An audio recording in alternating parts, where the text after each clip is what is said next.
Alden spotted sa isang spa na tila ba sinabayan si Kath mga kasambreros sa facial skin treatment ni attorney mga kasambreros. Bagong endorsement unlocked para kay Phenomenal Box Office Cinema King. Grabe no, kahit na Semana Santa ay busy si Soy T mga kasambreros. Unahin ko ito, na feature si Alden kagabi sa 24 oras.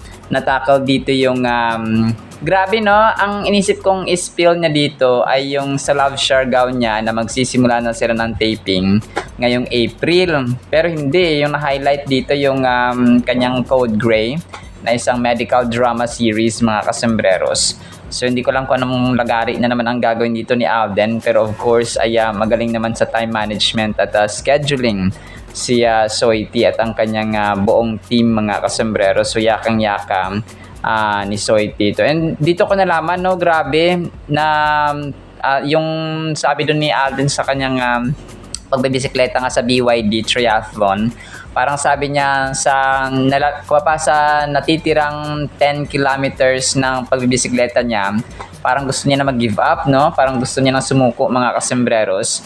Pero inisip niya daw dito na kung mag-give up siya ay yung i-disappoint niya yung kanyang mga kasama, yung mga nag-train sa kanya, at saka of course sa kanyang sarili. So kung kaya nairaos siya talaga mga kasos, talagang kinaya niya talaga mga kasi grabe no, isa sa mga challenges daw doon, dalawa actually yung sa mga challenges doon sa BYD ay yung init. Unang-una, grabe ang init talagang pwede kang ma-heat stroke mga kasama kung hindi malakas ang yung stamina. Tapos yung lakas ng hangin sa coastal road sa Davao City.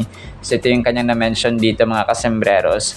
So may ano din siya, may plano na mag-join sa isang siguro triathlon na naman sa susunod na taon mga kasambreros. So naghahanda na rin siya mga kasambreros, no? So grabe. Iniisip ko dito yung Tour de France or Japan Olympics yung kanyang gagawin mga kasambreros.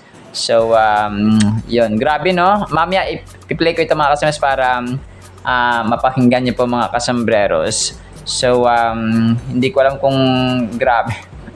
Parang ako napapagod kay Alden mga kasambreros. So kung 90 kilometers yung kanyang tinakbo dito sa triathlon na ito, ilang kilometro kaya yung kanyang tatakbuhin or bibisikletahin mga kasambreros sa susunod na race, no? Malalaman natin yan sa mga susunod nating updates or sa mga susunod na update din po niya Phenomenal Box Office Cinema King. Tapos yan pala yung salamat kasombrerong Mayvi, and pasensya na po kayo, hindi na ako nakaka-reply minsan sa YouTube comments natin kasi sobrang busy na po talaga ni Lolo Kasombrero. Nag-vlog na rin kasi si nanay, di ba? So ako yung nag-edit, ako yung cameraman, ako yung yung gumagawa ng concept, so voice over and so on mga kasombrero. So talagang busy. Pag nagluluto si nanay, ako rin yung cameraman, ako rin yung tumutulong din ako mga kasombreros, tapos salitan. And then yun, talagang sobrang busy ni sobrang busy ni Kasombrerong Dennis mga kasombrero, ni lolo nyo Kasombrero. So pasensya na po. So nakita ko minsan yung mga nag-comment sa YouTube. Maraming salamat Kasombrerong Mayvi, Kasombrerong Vicky, Kasombrerong Raquel, Kasombrerong Dennis, and so on mga kasombrero na marami pa. Kasombrerong si Tita Phil ng Pilipinas. So maraming salamat po. Hindi ko man kayo nare-replyan pero nababasa ko minsan yung inyong mga comments. So maraming salamat. So ito na nga yung nasabi natin kagabi, nasama natin na parang bagong billboard ni Alden sa EDSA Guadalupe sa may Pasig mga kasembreros ay itong ano pala no, bench pala na ito mga kasembreros weekend road trip. So kasama dito ni Alden sina JM Fiang, si Joshua, si Francine at saka si Miguel Tan Felix ba ito mga kasembreros. So yun po, along ano siya, yung sa EDSA Guadalupe, sa may dito sa may Pasig mga sa Pasig mga kasembreros. So meron akong listahan dito So yun si Alden, pero si ano yung sa JM Ibarra, ayun si Alden Richards, si Seth Fidelin pala no, si Joshua Garcia, Seth Fidelin, Francine Diaz, JM Fiang, or si Fiang Smith, Jaime Ibarra, at Alden Richards, mga kasembreros. Buy official, buy original, get these products plus more than or far or plus more from our official online store. So feel warmth at EDSA Guadalupe where brighter days meet golden hours. So EDSA Guadalupe nga ito yung exact ano niya, mga kasembreros, yung exact address. Tapos yun. Pero yung nasa gitna dito si Phenomenal Box Office Cinema King tapos dalawa sa kabila mga kasembreros. Sa kaliwa Joshua at saka si Seth Fedelin at saka si Francine Diaz. Tapos nasa kanan naman niya may isa pa dito si Joshua Garcia, si JM Fiang, yun siya mga kastas. Nasa gitna si Alden Richards. Grabe, may gustong sabihin itong sa gitna mga kasembreros. Siya lang yung kasi walang katandem, ano ba yan. At wala na si Ma'am Catherine, no? Mga kasembreros. Pero yun po, no? Tapos, bagong endorsement ni Sir Alden Unlocked. So, may bagong naman siya, yung bagong teaser ng frutas, mga kasembreros. So, sabi niya dito ay nag-post kahapon ang frutas sa kanilang social media account sa Instagram yata ito. Frutas, no April Fools, for real lang tayo. Frutas made by Filipinos, perfected by nature. So yun siya, no? Tapos kamay lang ito ni Alden dito. Wala pa yung kanyang mukha, no? Pero mga kasembreros ay abangan natin. Alam kong i-reveal din yan mga kasembreros ng frutas soon, mga kasembreros. So talagang lang tayo, magmamasid-masid, no? Ito, ang cute ito. At saka ang kulit na medyo nakakadismaya. Si Elisha Pulin, sabi niya, ano nangyari sa mukha ni Mark at ni Catherine? Kung edit kayo, galingan nyo naman. Kasi dito ay pictures, no, ni Mark at saka ni Kath, mga kasembreros, sa parang nasa carnival or parang nasa carnival sila, mga kasembreros, no? Yung parang may mga circus, may mga sasakyan sa likod and so on. Tapos kunwari ay naka blue or naka dito Mayor Mark at saka si Kath, mga kasembreros. So tapos tawang-tawa dito si Elisha Pulin ano nangyari sa mukha ni Mark at Catherine? Kung mag-edit kayo, galingan nyo naman. Tapos laughing emojis, mga kasembreros. So talagang sobrang dami nang nag-edit ngayon. Kagaya ng isang to, inedit ito niya Rui Orsulo, Mayor Mark Alcala 5 hours ago. Sa Bhutan daw sila nag-trip, mga kasembreros. So tapos ay pictures dito ni Kath and Alden, the first lady and mayor spotted in Bhutan. So para may ma-post lang So ito po ay hindi totoo, no? Edited na ito na picture ni Kath at Mayor Mark Alcala, mga kasembreros. So kahit ano na talaga pwedeng ma-edit ngayon, mga kasembreros. Kung kaya mahirap nang maniwala sa mga post lang ng mga random fans, mga kasembreros. Tapos yung A-team ni Alden kahapon, may pinost sila dito na parang mensahe kaya Alden, mga kasembreros. Tapos may picture ni Phenomenal Box Office Cinema. Actually video ito, mga kasembreros Tapos medyo mahaba yung kanilang yung kanilang message. Sabi niya, 14 hours ago, A-team community, every clip, every smile, and every milestone tells the beautiful story of our journey with you, Alden. Looking back at these precious memories fills us with so much pride and gratitude as we step into this new chapter. Our commitment remains as strong as our ultimate promise. We are here for you, Alden, and we are here for each other always and in all ways, mga kasembreros. So, ganoon po siya. Tapos, may picture dito si Alden na post kanina ng Alden Nights Philippines. Kahapon actually ito, 3 hours ago. Happy April 1st, 18. So, kasi diba April 1 niya kahapon. So, walang April Fools. April real tayo, April tayo na totoo. No? Sa totoo lang, mga kasembreros and mga Kathnatics. Tapos, major item tayo. May video na pinost dito kahapon. Tapos ang caption ay nasa spa sina Alden kasama sina Mama Ten, si Lisa, mga kasembreros. nagpa-spa daw sila tapos naka-black si Alden. And naalala ko dito yung picture niya na naka-eyeglasses siya at saka naka-black mga kasambreros na t-shirt ay dito, parang ito yung karugtong pala nun, no? Kasi kahapon na may finlash ako na may kasama siyang girl, siguro staff doon sa spa na sinasabi mga kasambreros. Tapos dito ay parang maikli lang yung video kasi parang palabas na sila and so on mga kasambreros. Tapos yun, magkakasama si na Mama Ten, si Laysam at saka yung iba pa mga kasambreros.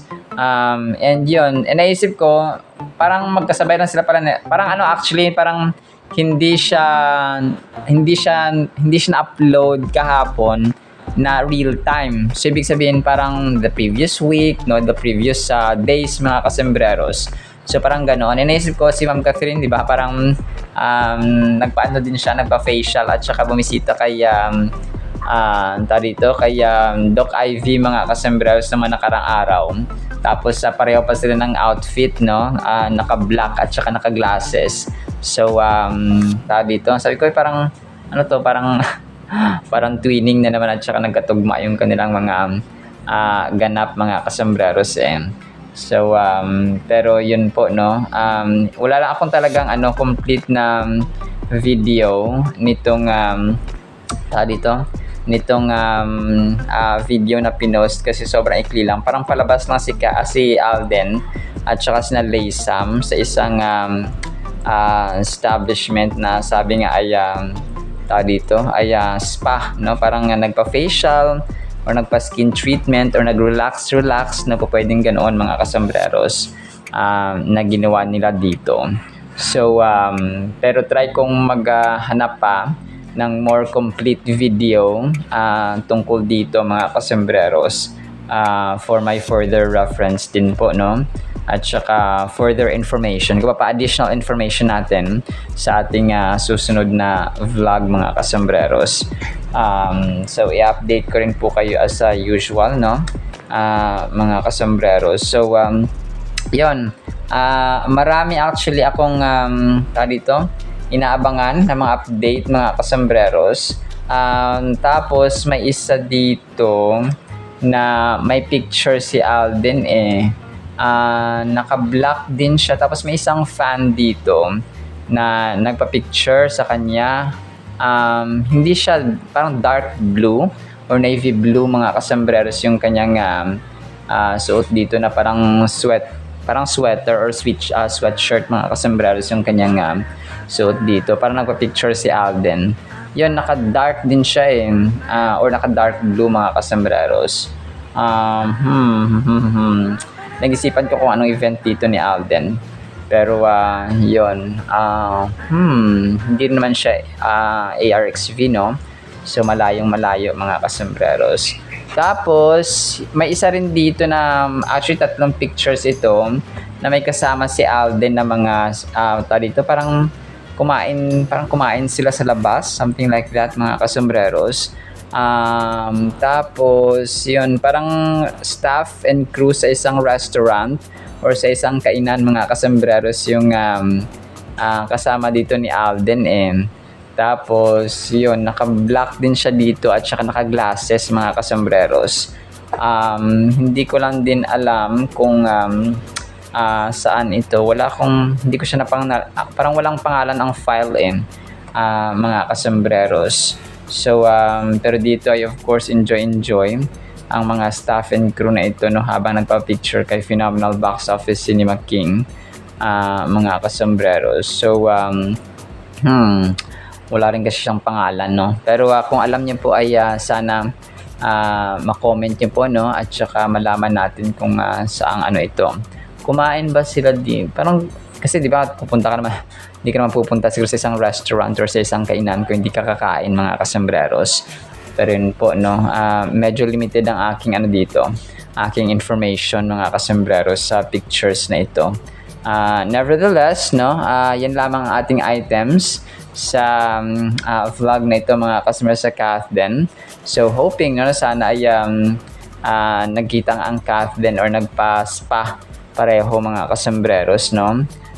Hindi lang natin alam yung yung sikretong istorya mga kasembreros behind kung bakit parang nagkasabay sila nagpa-spa or nagpa-skin treatment, nagpa-facial mga kasembreros.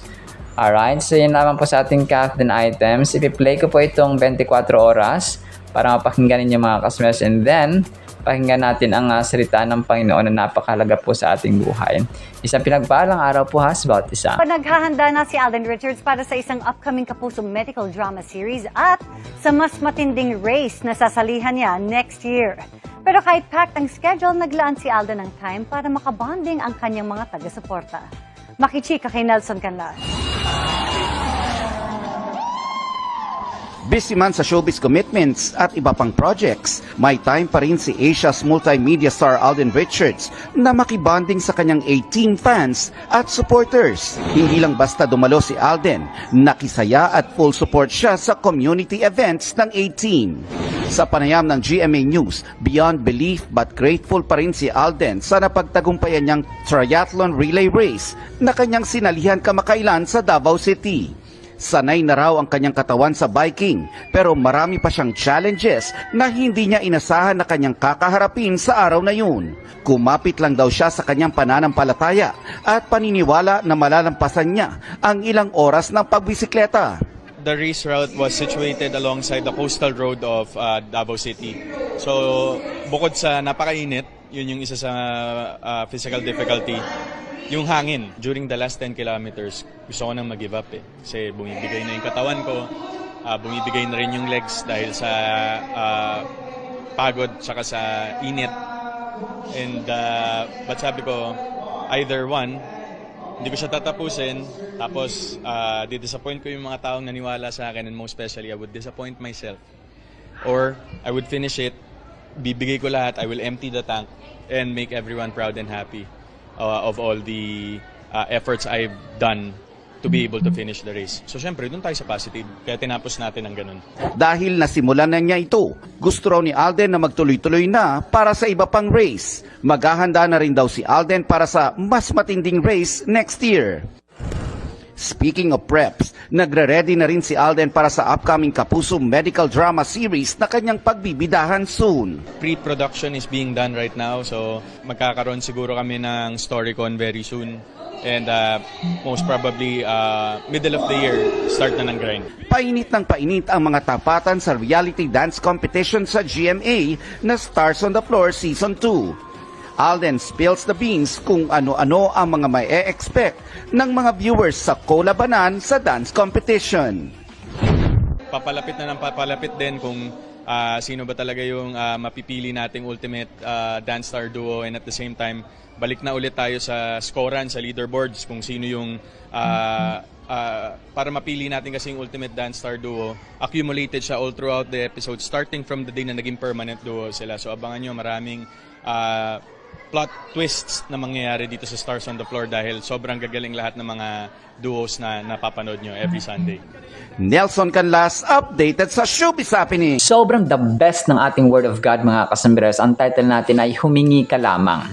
Matthew chapter 7 verses 7 hanggang 12. Medyo haba ito, so babasahin ko na lang po mga kasembreros. Sabi ni Lord Jesus Christ, siya mismo ang nagsasalita, ask and it will be given to you. Seek and you will find. Ito pala, knock and it will be open to you.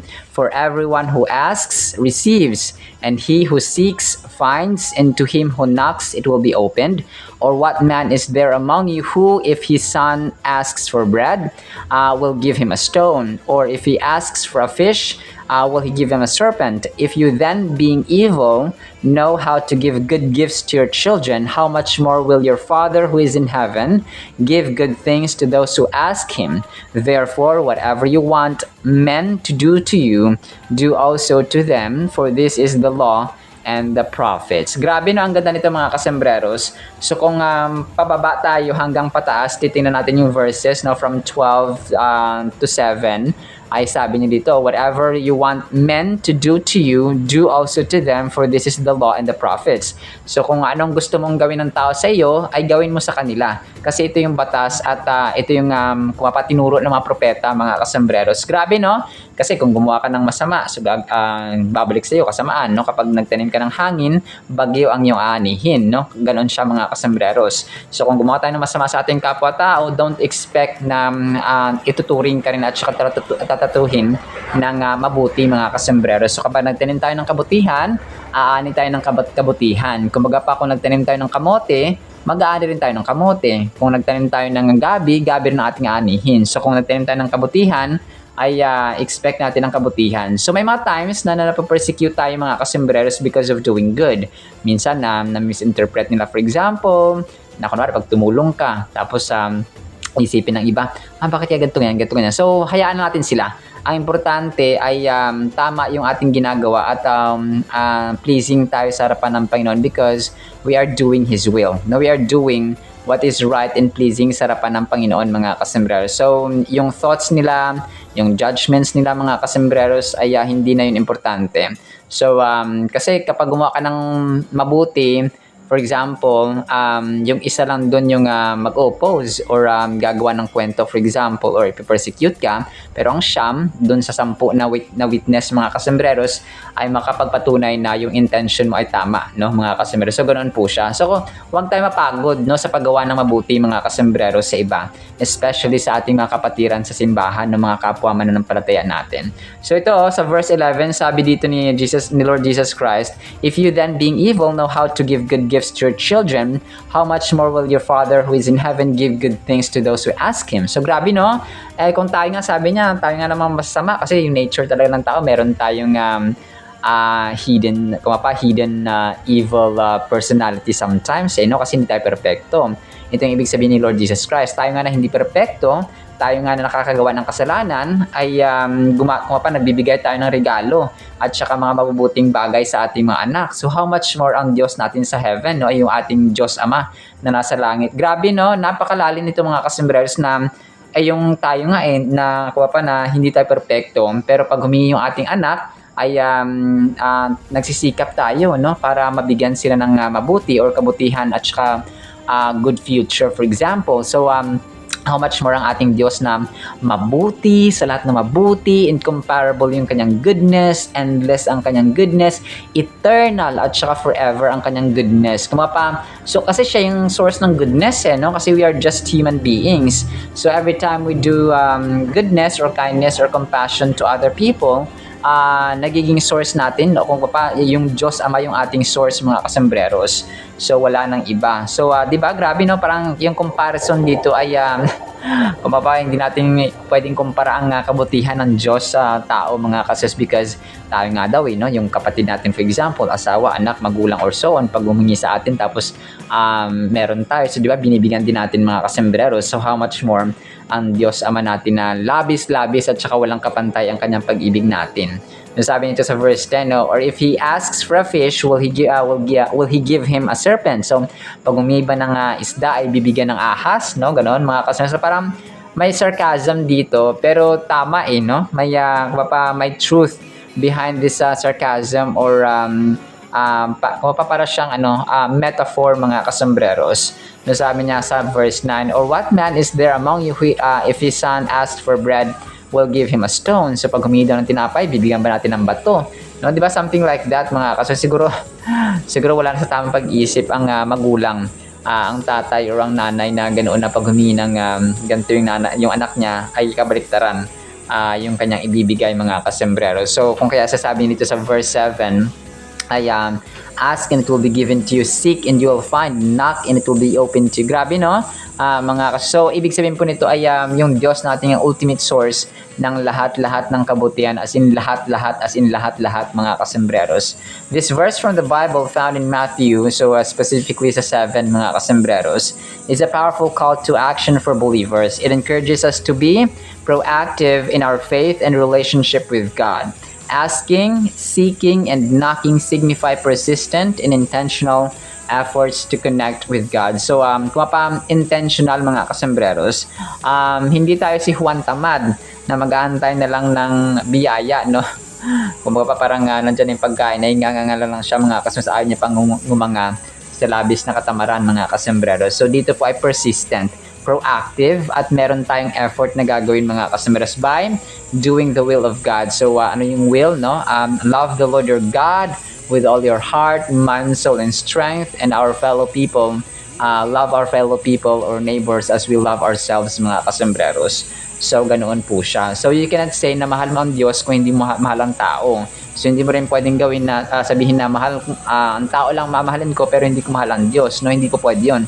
Because He's the ultimate source of love mga kasembreros. So, kung kaya yung dalawang greatest commandments na yon ay inseparable. No, hindi po siya pwedeng paghiwalay na Diyos na yung aking mamahalin ng buong lakas, puso, kaluluwa at isipan. So, hindi po pwede. Tapos ang tao, ine-neglect mo na mga kasembreros. Hindi po pwede. Inseparable at hindi pa pwedeng paghiwalayin ang dalawang iyon mga kasembreros. So, ganoon po siya. So, grabe no, talagang napakaganda nito mga kasembreros. Seek His guidance and receive His blessings. The promise that God gives good gifts to those who ask reinforces the teaching that God is a loving and generous Father who desires to provide for His children. So yun siya mga kasembreros, no? Talagang source of generosity, yung Lord natin ay source of kindness and so on. Have you ever felt hesitant to approach God with your needs and desires? This verse reminds us that God encourages us to come to Him boldly and persistently. We demonstrate our trust in God's goodness and faithfulness to provide for us by asking, seeking, and knocking. So, ang Diyos kasi, ganun siya eh. Kung parang hindi ma-fulfill yung kanyang pagiging provider, yung kanyang pagiging blessing, kung yung pagbibigay ng blessing mga kasus kapag hindi tayo lumalapit sa Kanya. No? Kasi ganun siya eh. No? Isa yun sa mga purposes niya mga kasus at isa yun sa mga desires niya sa ating buhay na dapat po tayo ay lumalapit, nananalangin mga kasus at humihingi sa Kanya. No? Kasi nga, mas lalo tayo pag mas lalo tayo na satisfy sa Kanya ay mas lalo siyang nagiging Diyos mga kasembreros kung pa yung purpose niya at saka yung siya ng mga kasembreros at tayo din po ay nagagawa natin yung purpose natin bilang human being that without Him we cannot do nothing mga kasembreros. So let us not be afraid or doubt when we approach God in prayer, for He is ready and willing to give us good gifts according to His perfect will. May we take this verse to heart and approach God with confidence, knowing that He delights in responding to our prayers and with His abundant blessings. So yun siya. Tara, kumaga pa yung blessings ni Lord, nag-aantay lang sa langit mga kasembreros. Tayo na lang po ang inaantay, no? Kumaga pa umaapaw eh. No, yung blessings mga kasus kasi unlimited yung resources ng Diyos sa langit. Kung gusto niya magbuhos ng milyong-milyong salapi sa isang tao or ng patience sa isang tao, ng love sa isang tao, kung ano mang blessings na hinihingi ng tao, kung gugustuhin niya ay walang kung malulunod ka na lang mga kasembreros sa mga blessings na ito kung tayo po ay humihingi at saka nag-obey sa kanyang kalooban mga kasembreros. So in summary, these verses emphasize the importance of active faith. Trust in God's provision and ethical conduct through the Golden Rule. Apply these teachings in daily life, trusting in God's goodness and practicing empathy and kindness towards others. So, Golden Rule ito mga kasembreros, na kung saan ay kapag gumawa tayo ng mabuti sa Kanya, so gagawin din po tayo ng kabutihan ng Diyos mga kasembreros. So, humingi lamang tayo sa Kanya. Kasi nga tayo po ay Kanyang mga anak mga kasembreros. So, na kung saan ay desire at saka yun na yung yun na yung parang purpose ng Diyos sa atin na He is our provider, then tayo po ay inaantay lang niya mga kasembreros. We can seek God consistently and earnestly by following the instruction given in these verses. First, where we are encouraged to ask God for what we need. This implies maintaining open communication with God through prayer, sharing our desires, concerns, and needs with Him. We demonstrate our reliance on God and our desire for His guidance and help in all aspects of our lives by consistently seeking Him through prayer. So panalangin, wag nating wawalain talaga yung panalangin mga kasembreros. May effort tayong gagawin dito. Okay, hindi tayo mag-aantay lang na sa wala. Kasi every time we trust God, there is that unlimited source na nag-aantay mga kasambreros. So sa final thought natin, imagine your life as a busy intersection with work and family always demanding your attention.